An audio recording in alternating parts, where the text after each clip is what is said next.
Hi BookTube, Sarah here and welcome to my channel.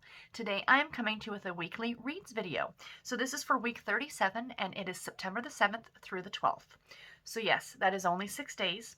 I realized this weekend that I go back to work on Wednesday. Well, I knew that beforehand, but I realized this weekend that I go back to work on Wednesday and that the current schedule that I had with my reading week starting on a Monday and ending on a Sunday wasn't going to work because in terms of video filming, because if I didn't finish a book till much later on a Sunday, I had no time to film. And it was just, I like to film all my videos on one day. I like to bulk film all my videos for the week. That's just the way that I work and it works good for me. So I've changed it. My reading week now starts back. This is how I used to do it. It starts on a Sunday, ends on a Saturday. So this is up until yesterday on Saturday. So today is Sunday, the day that I'm filming this. And yeah, so it is what it is. Just in case you were curious as to why this is going up on a Sunday instead of a Monday, which is how it was going up. These are now going to go up on Sunday. Anyway, the way my weekly reads work is I like to talk about all the books that I finished this week, and then I talk about what I'm currently reading. I am also going to share with you some new books that I have gotten from Netgalley, so some coming soon, so you can kind of see some of the books that are coming out in the next few months. I do have a very small book haul, which actually are some arcs from a publisher, but they're physical, which is very exciting. And then I'm going to share with you guys, of course, my knitting at the very end. So everything, like I said, timestamped in the description box below. I don't know if I already said that. This is now the 5th time I have started this video.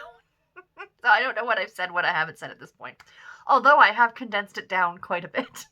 My explanation for why this is getting filmed or uploaded on a Sunday was a lot longer the first time. So anyway, yeah, everything will be timestamped in the description box below if you want to go ahead and jump ahead to watch any individual review. So let's start off with the books that I read this week. I finished 5 books this week, you guys. I'm so super pleased with that. So at first I was kind of like, oh, 5 books, that's great.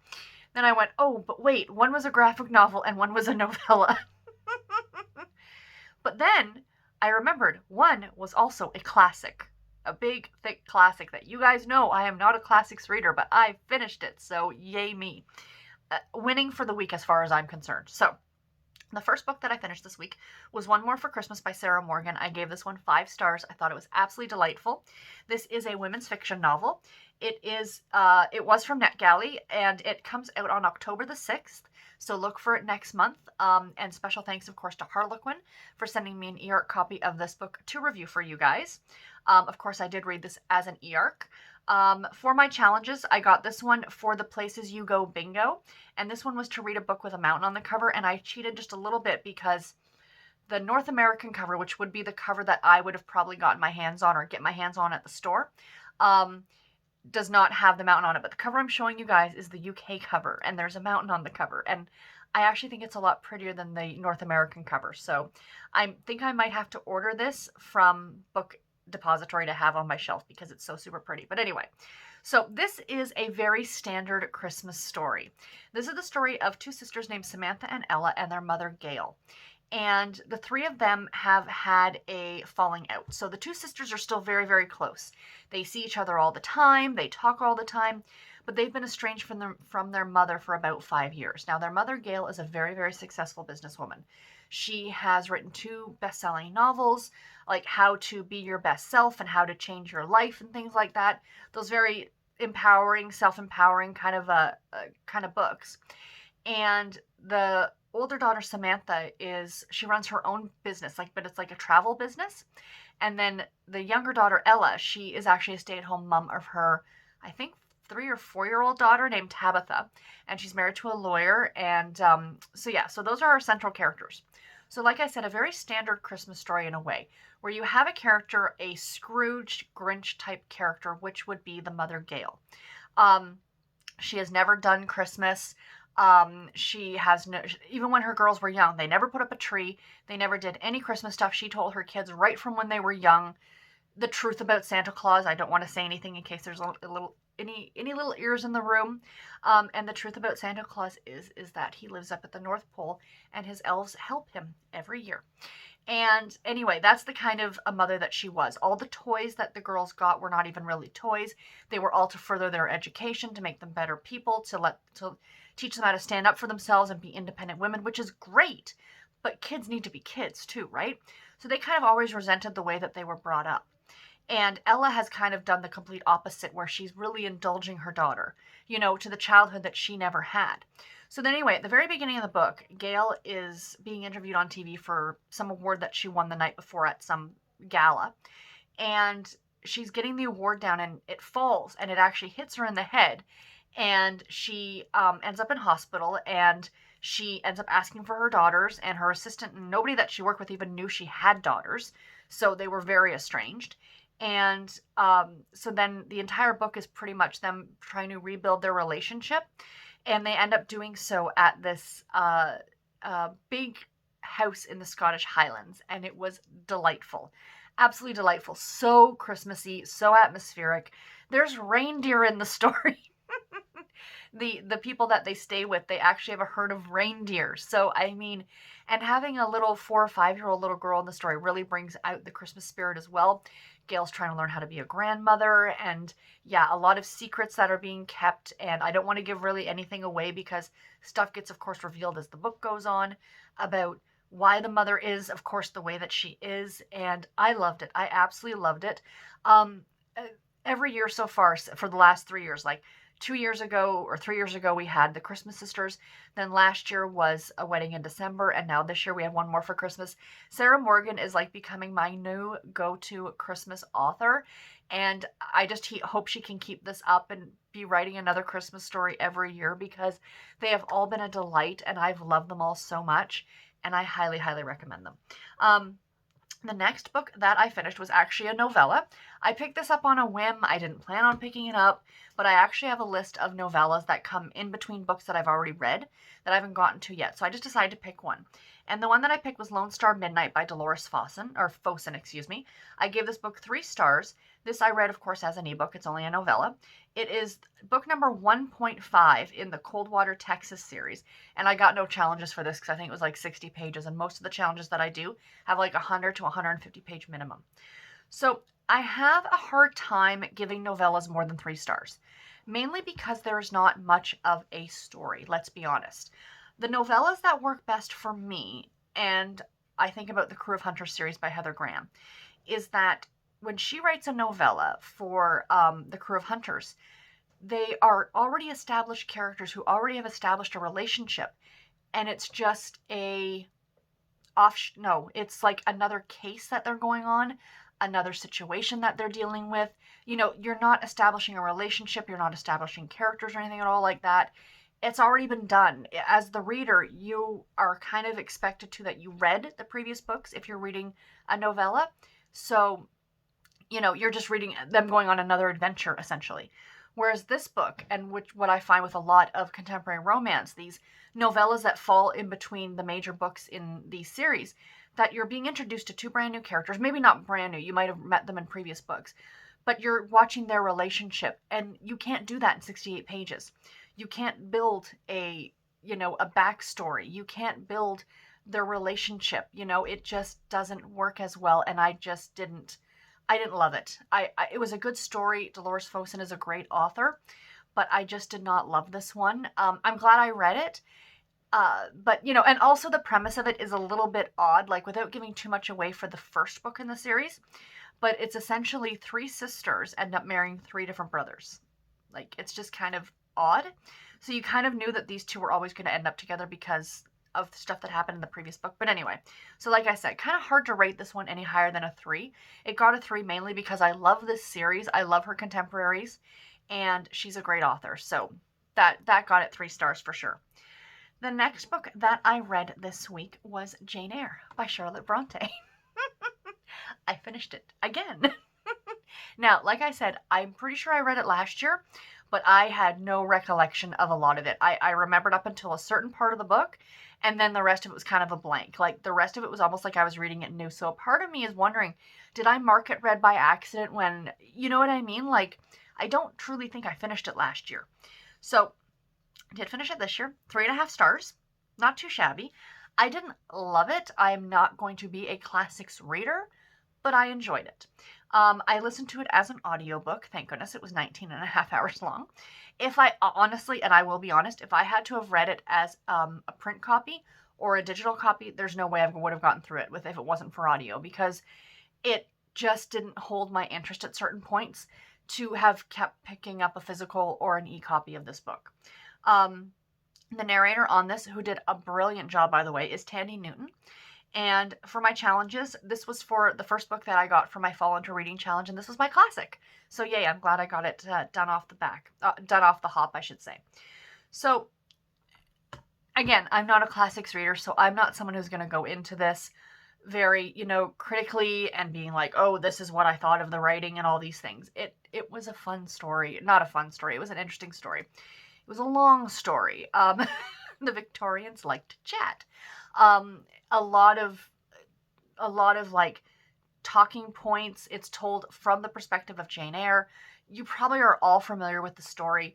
What I found most interesting is how much Daphne du Maurier took from Jane Eyre for the novel Rebecca, which is one of my favorites. I love that story so much. And there's a new Netflix movie coming on October the 21st, I think it is. So be on the lookout for that, a redo of the movie. So that should be quite good.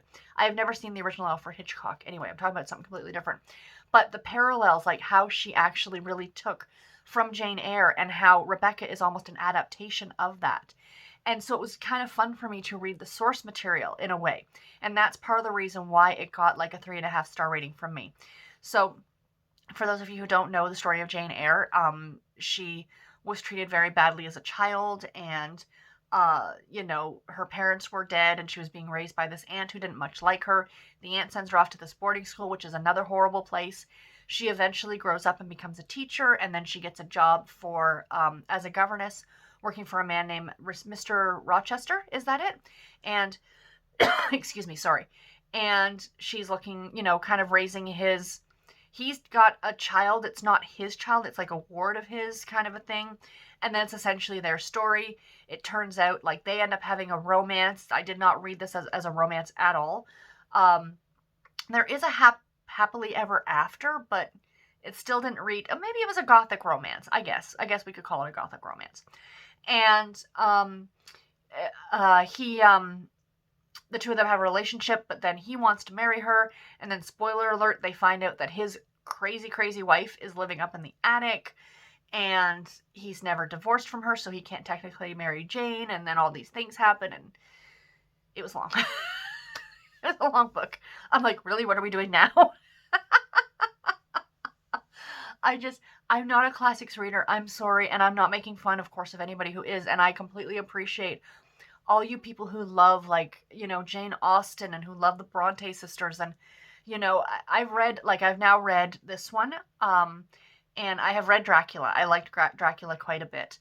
I did read Pride and Prejudice, but much like Jane Eyre, I really don't remember a lot of it, but I was planning to read next month Wuthering Heights. I don't know if I'm going to do that now. I think I need a break. But I am planning on reading for Victober The Woman in White by Wilkie Collins. So that one should be interesting. I'm buddy reading that with Rainey, so I think it might be a little bit easier for me to get through. But I might hold off on another Bronte novel until like next year. Maybe make like a classic one a year or something. Make that be my goal. And then eventually, pardon me, I got the hiccups. I'll get through them all. So yeah, I didn't dislike it, but I don't see myself rushing back out to read it. Let's put it that way. The next one that I finished, for something completely different, was A Very Merry Match by Melinda Curtis. I gave this one 4 stars. This was absolutely delightful. Oh my god, you guys, I love this one so much. It totally didn't go where I thought it was going to go. So this comes out, it is a NetGalley read. This is coming out September 29th. And thank you very much to Forever Publishing for sending me an e-art copy of this one to review. I, of course, read this one as an ebook. It is book number 2 in the Sunshine Valley series. And for my challenges, I got my last one that I needed for the cookie challenge, the quarterly cookie challenge. And this was to read a book with the red on the cover. And there's quite a bit of red on this cover, so it fit. So this is the story of Mary Margaret and Kevin. Now, looking at this cover, you're like, I'm going to get a sweet, cute, small town romance. And the story was just delightful. So, sounds sad at the beginning. So Mary Margaret is still dealing with the death of her husband. Her husband passed away last Christmas from cancer. And Kevin is the town mayor, and he is recently divorced from his wife. So that's where the both of them kind of are in their life right now. Now, before her husband died, he began racking up all this debt. When he got his terminal diagnosis, he decided this is all he's got left. He's going to live it up. And he was like buying ATVs and going on shopping sprees and heading off to Vegas and all these things.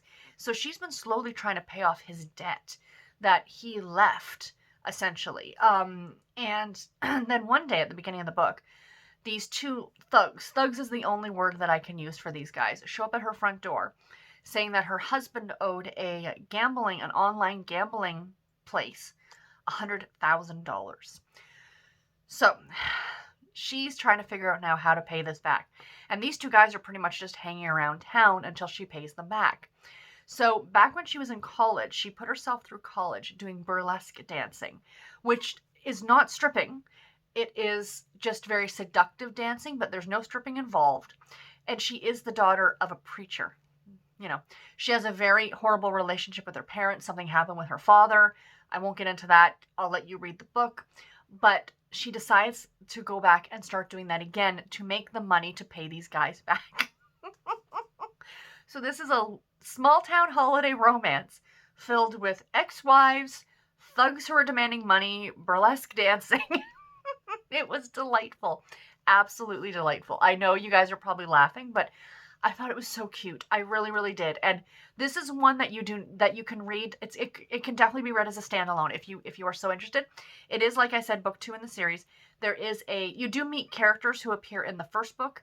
And now I actually haven't read the first book yet, and I do have it from Netgalley, and I feel so bad for that. So I've got to go ahead and read that one soon. But yeah, so there's the first book, and then there's a 0.5 that I read last Christmas. Then there's book 1, then there's a book 1.5, then there's this one.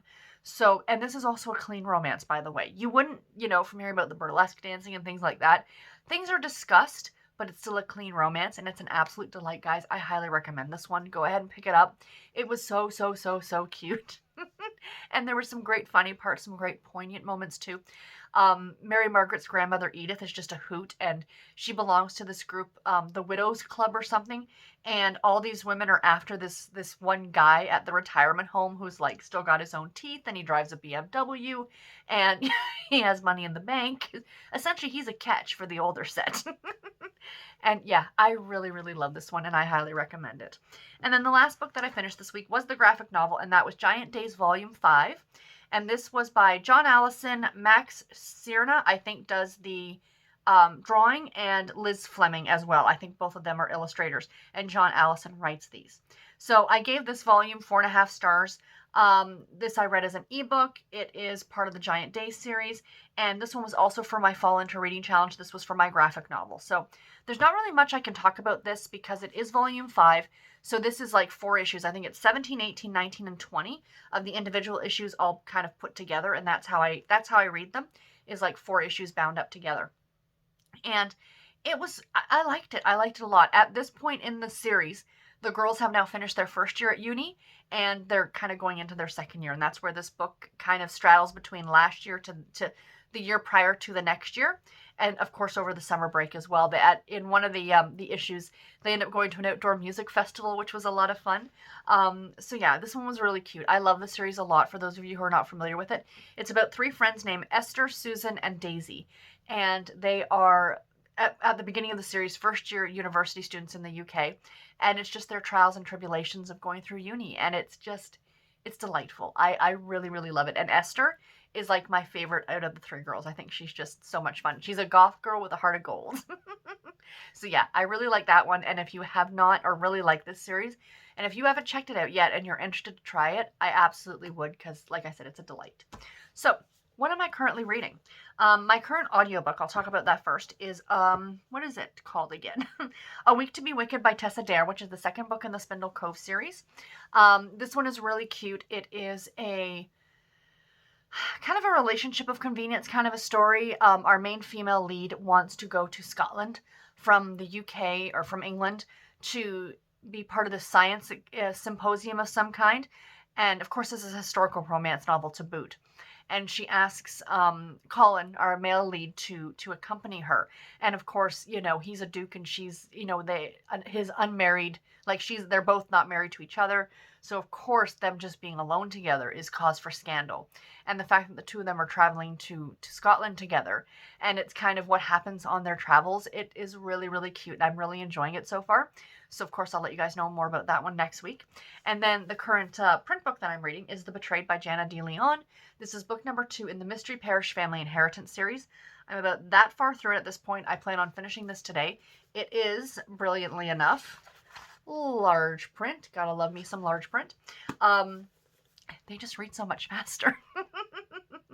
And actually, those huge boxes of books that I got, the 200 books, the majority of them are large print, which makes me so happy. But anyway, so this is the second in a series. Now, I wish now I had gone and read the first one first, because a lot of times I read series out of order and I really don't think about it.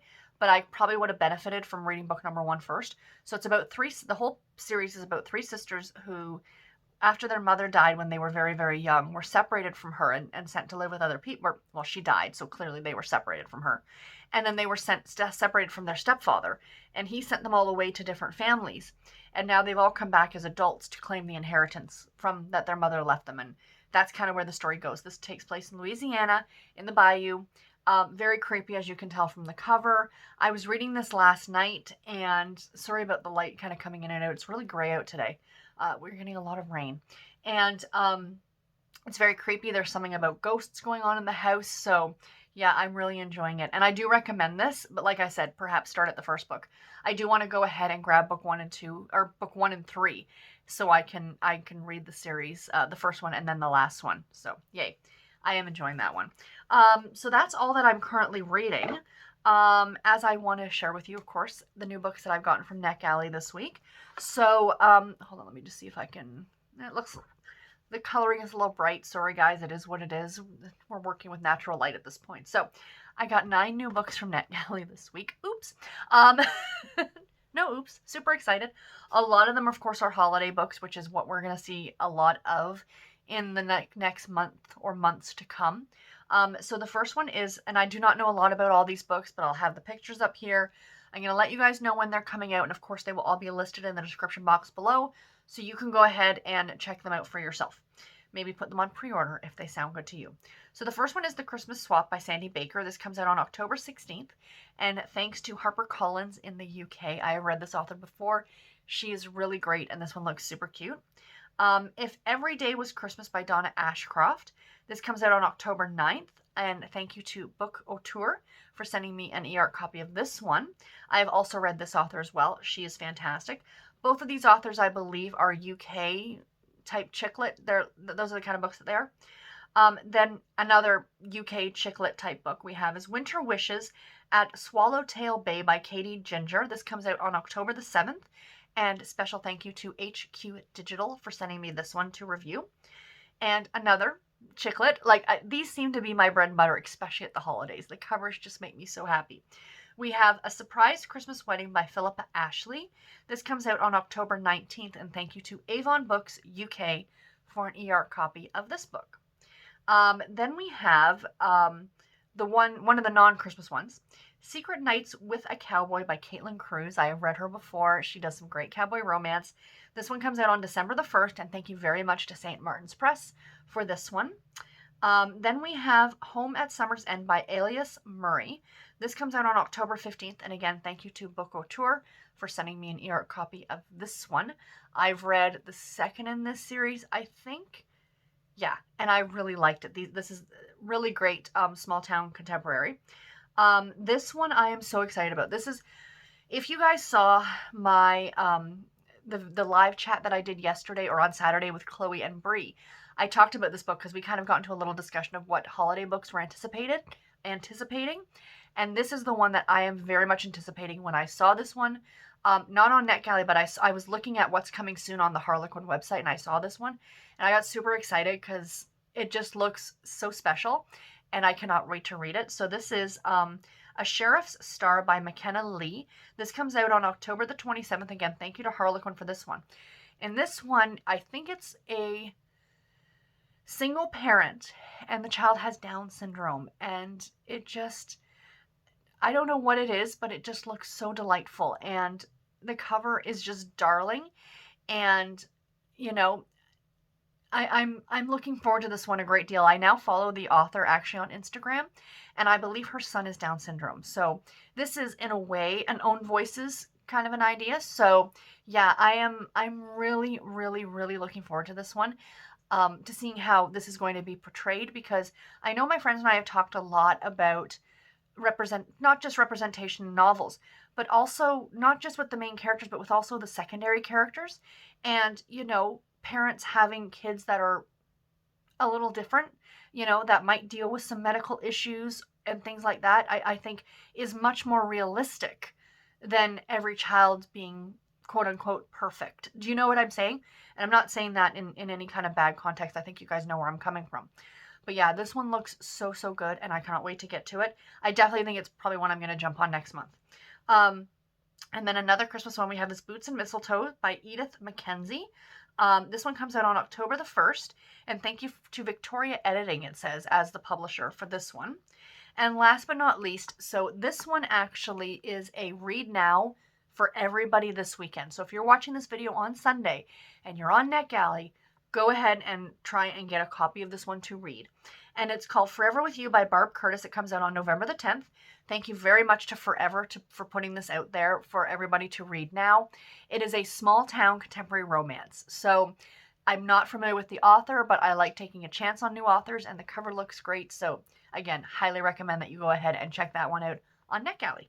And then the last thing book-wise that I want to share with you guys, of course, are some physical books that I got in the mail this week. So I want to very much thank the Harlequin publicity team for sending these out to me. I was so excited to get these in the mail, and I am so thrilled to have them. These are probably all going to get read in October because they are all October releases. So I am very much looking forward to it. So we have, the first one is Home for the Baby's Sake by Christine Rimmer. Isn't that adorable? It's so fall. It is so cute. And this is this part of a series? The Bravos of Valentine Bay. I'm not sure what number it is in the series, but yeah, a good old Harlequin special edition. You guys know these are like some of my favorites. And then another one. These are like 3 of my favorite imprints. I was so thrilled. We have After Hours Redemption by Karina. Is it Karina? I'm sorry, I can't say her name. Alexander, and this is of course a Desire. This is After Hours Redemption, and this is something about like a music producer. She's a songwriter, and he's like a music producer, I think. But yeah, doesn't that one look so good? These covers are so stunning, so stunning. Oh my gosh, I love them. And then last but not least, a Love Inspired. I do really enjoy these ones as well. Alaskan Christmas Redemption by Belle Calhoun. Sorry, it's kind of blowing the cover out with the sunlight. But yes, oh, it takes place in Alaska, and it's Christmas. It's like all the things that make me happy. I love it. I love it. I love it. This is a Home to Owl Creek tale. It's part of a series. Oh, and is this one part of? Yeah, this is a 404 Sound novel. I believe it's the first in the series. So, yay. This one I don't think so. I've seen other books from this series as well, but absolutely gorgeous. Alaska at Christmas. Yay. Absolutely. I cannot wait. Oh, it's going to be so good. So yeah. So thank you again to Harlequin and the Harlequin publicity team for sending those out to me. I really do appreciate it. So that's all for the books. If you guys are only watching to see the book stuff, I thank you very much for tuning in. Take care. Happy reading. I will see you guys in my next video. For those of you who quickly want to see my knitting stuff, stay tuned. So as I like to do, I think I am going to show you guys what I've been working on first, and then I will open up the minis. So I've only been working on 2 things this week, my socks and my hat. So I'll show you guys the socks. These are what I'm calling Vampires Love Twizzlers socks, because the yarn is Knit Picks Felici, and it is in the Vampire Vibes colorway, and then the pattern is called Twizzlers, which is a free pattern on Ravelry for socks. So I'm knitting these top down, so there's the top, and that's what the pattern looks like. It's very cool, isn't it? So that's where I was last week when I showed you, and that's where I am now. So I haven't gotten a lot done. I'm about ready to put the heel in, So I've kind of paused at this point because, so for those of you who are knitters, there's a lot of different ways to put heels into socks. And my favorite way is called the fish lips kiss heel, and it's super quick and I love it, and it fits me really well. And there's also the traditional heel flap and gusset. Like it's not a very complex, but it's a more complex way of doing a heel. It's the quote unquote more proper way to do a heel. It's how it would have been done way back when you read these historical romance novels and you hear that somebody's knitting on a pair of socks. That's probably how that they did a heel. And the pattern gives you the directions on how to do it. So this part of me is still debating on, do I do my traditional fish lips kiss heel, the one that makes me happy, or do I go ahead, and I haven't done a heel flap and gusset in I think I did it on my first pair of socks, and I haven't done it since, and I've knit like 30 some odd pairs of socks. So I might do it for fun, but the thing is that I don't want to break up the stripes in this, so I think I'm going to have to dig through my yarn stash and try and find a contrasting or complementary color just to do the heels in. So we shall see. You'll see next week what decision I make. So yeah, but I am still really, really enjoying these. I just love the way the pattern's knitting up on these. It's great for self-striping yarn, so I love it. I think they're going to be pretty awesome. And this is living in my little witch bag that I have here because 'tis the season, you guys. 'Tis the season. And then the reason I didn't get a lot knit on the socks, I'm still debating on the heel. But the other reason is because I was knitting away on my hat that I showed you guys last week. Sorry, the yarn is kind of caught here. And I was not loving the way the pattern was working out. I don't know if it was the yarn. I don't know if it was the pattern. The way I saw the pattern on the picture, like the picture that the designer had, did not look at all like what I was doing. And then I went and looked at other people's that they've done, and they looked like mine. So I don't know if there was a mistake in the pattern itself or what. So I just wasn't loving it. Let's put it that way at the end of the day. So I ended up ripping it out a couple days ago. And I found another pattern by the same designer that I am going to like a lot more. And this is called Pond Hopper. Now, I don't have a picture to show you guys or anything at all like that. The picture on here is really small. It does have some cabling in it, but you can't really see any of that yet in the hat because I'm not really in there yet. But I've pretty much got the ribbing done, and now I'm going to work on the actual patterning. So you'll see a lot more of this next week. But again, I don't think you guys can see that at all. Let me see if I can get that to focus even just a little bit. So there's some cabling going on right there, which is where you manipulate. Cabling is, again, for the non-knitters, where you manipulate the stitches to go a different direction. And yeah, so, but I do love this yarn. The yarn is called Hayride, and it is from Fiber Stash. And this is living in a nice little camping bag that I have right here. So yeah. So that's all I've been working on this week, you guys. I had some unknitting this week, some reverse knitting, if you will, of the hat. But I think I'm going to be a lot happier. There's no sense in working on something that you're not absolutely happy with because I want to be able to wear this and enjoy it. And, you know, you kind of want to love what you're doing. So let's open my minis. So I have 5 minis to open for this week. For those of you who are new, I do not have the blanket to show you because I haven't put 80 squares in the blanket in like 2 weeks. I know. I've been slacking so badly. I need to get back to doing that. But I am still going to open these and put them up there. You can't see them, but they're way up on that top shelf right above my finger. I'm putting them up there and just kind of lining them up, and then I'll grab them as I go. But so I have a big blanket that I'm knitting, and I'm doing these little mitered squares, adding them into the blanket, almost like a quilt in a way. And so yeah, so I'm adding those as I go, but I'm adding a square for every book that I read this year. So I'm going to have to really catch up over the weekends or something. So we've got One More for Christmas, of course, by Sarah Morgan. I have no idea what these are. So what I do at the beginning of the month is I just get these envelopes. I stick minis in the envelopes, and then I open them up. And the minis have nothing to do with the book or the cover of the book or anything at all like that. They're just random minis. We've got that one.